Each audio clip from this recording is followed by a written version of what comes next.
Praise the lord. ఈ దినము కొరకు సిద్ధపరచబడిన దేవుని వాక్యము కీర్తనల గ్రంథము 135వ కీర్తన 14వ వచనం. యెహోవా తన ప్రజలకు న్యాయము తీర్చును, తన సేవకులను బట్టి ఆయన సంతాపము నొందును. ప్రభునందు ప్రియులరా, ముందుగా మీకు హృదయపూర్వక వందనములు తెలియచేస్తూ ఉన్నాను. దేవుడు తన ప్రజలకు న్యాయము తీర్చుట, దీనిలో పెద్ద విశేషమేమీ లేదు కదా అని మీరు అనుకోవచ్చు. దేవుడంటే న్యాయమే కదా తీర్చాల్సింది. అది నిజమే. అన్యాయం చేసేవాడు దేవుడు ఎలా అవుతాడు? వాస్తవమే. కానీ తన ప్రజలకు న్యాయము తీర్చును, దీన్ని ఆలోచిద్దాం. సృష్టి అంతా ఆయన పిల్లలే కదండి అని మీరు అంటారు. నిజమే, ఎందుకు కాదు?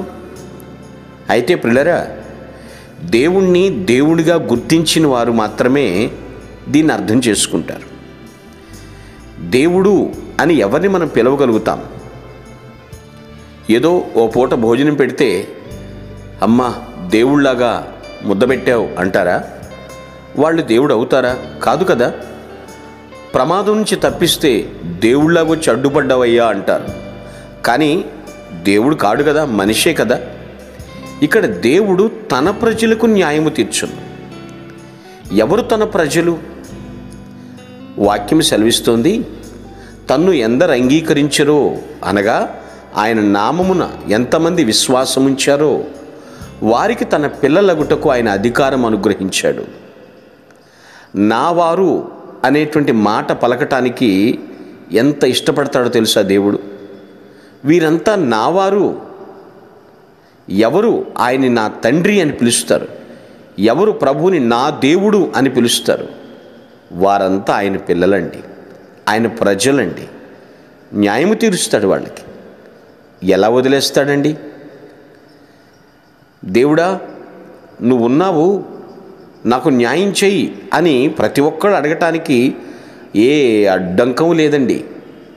కానీ దేవుని దేవునిగా గుర్తించి ఆరాధించాలి కదా.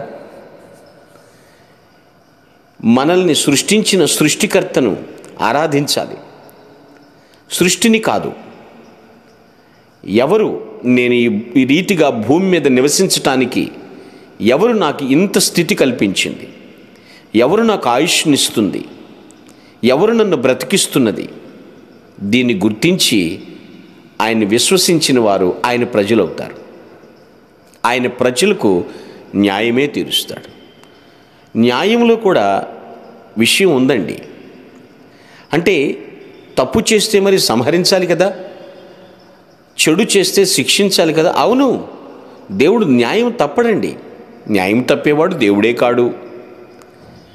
పాపమునకు శిక్ష ఉంది, ఆ శిక్ష కూడా తను భరించాడు. న్యాయపీఠం ముందు రేపు మనం నిలబడేటప్పుడు, ఇదిగో నీకోసం నీ శిక్షను నేను తీసుకున్నాను, దానికి నీవు చూపిన కృతజ్ఞత ఏదైనా అడిగినప్పుడు కూడా అక్కడ న్యాయమే. సత్క్రియ దుష్క్రియ అనేది మనుషులు ఆలోచించుకోవాలి. దేవుడు ఎప్పుడు అన్యాయం చేయడండి. దేవుడు కూడా అడ్డుపడలేదు, దేవుడు కూడా పట్టించుకోలేదని కొందరు మాట్లాడుతూ ఉంటారు. మన క్రియలు దిద్దుకోకుండా ఎంతగా దేవుడే నాకు చేయలేదని ఎన్నిసార్లు చెప్తాం? వెనకటికి ఒక మాట ఉందండి, నోచే నోవులు తక్కువ, కోరే వరాలు ఎక్కువ అంటారు. మరొకరు అంటారు, వ్రతం చెడినా ఫలితం దక్కలేదు అని. చెప్పటానికి చాలా బాగుంటాయండి, కానీ అర్థం తీసుకుంటే మాత్రము అవలంబించాలని అనిపిస్తూ ఉంటుంది కదా. గ్రహించండి, ఆయన తన ప్రజలకు ఎప్పుడూ న్యాయం తీరుస్తాడు. అంతేకాదు తన సేవకుల విషయమే సంతాప పొందుతాడు అంటుంది. కొందరు సేవకులు దేవుడు వాళ్ళ మీద పెట్టిన అంచనాన్ని నెరవేర్చకపోతే, పైగా దేవుని మార్గంలోంచి తప్పిపోయి ప్రవర్తిస్తుంటే ఆయన ఎందుకు సంతాపం చెందడండి?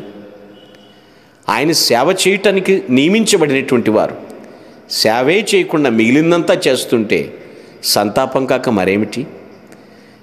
దేవుడు వాగ్దానాలు ఇస్తాడండి, వాగ్దానాలు నెరవేర్చడానికి కూడా సంసిద్ధంగా ఉంటాడు. కానీ ఆయన పెట్టిన షరతు ప్రకారం జీవించాలి కదా. దారి తప్పినటువంటి కొందరు సేవకుల విషయమై సంతాపం కూడా పొందుతున్నాడు ఆయన. దేవుని ప్రజలుగా మనం జీవిద్దాం, దేవుని సేవకులంగా జీవిద్దాం, దేవుని పనిలో ముందుకు సాగుదాం. న్యాయమే మన పట్ల దేవుడు సిద్ధింపచేస్తాడు. దేవానికి వందనములు అంటూ ప్రభుని స్తుతించుదుముగాక. మీ కొరకు ప్రార్థించుటకు మేమెల్లప్పుడూ సిద్ధం. Praise the lord.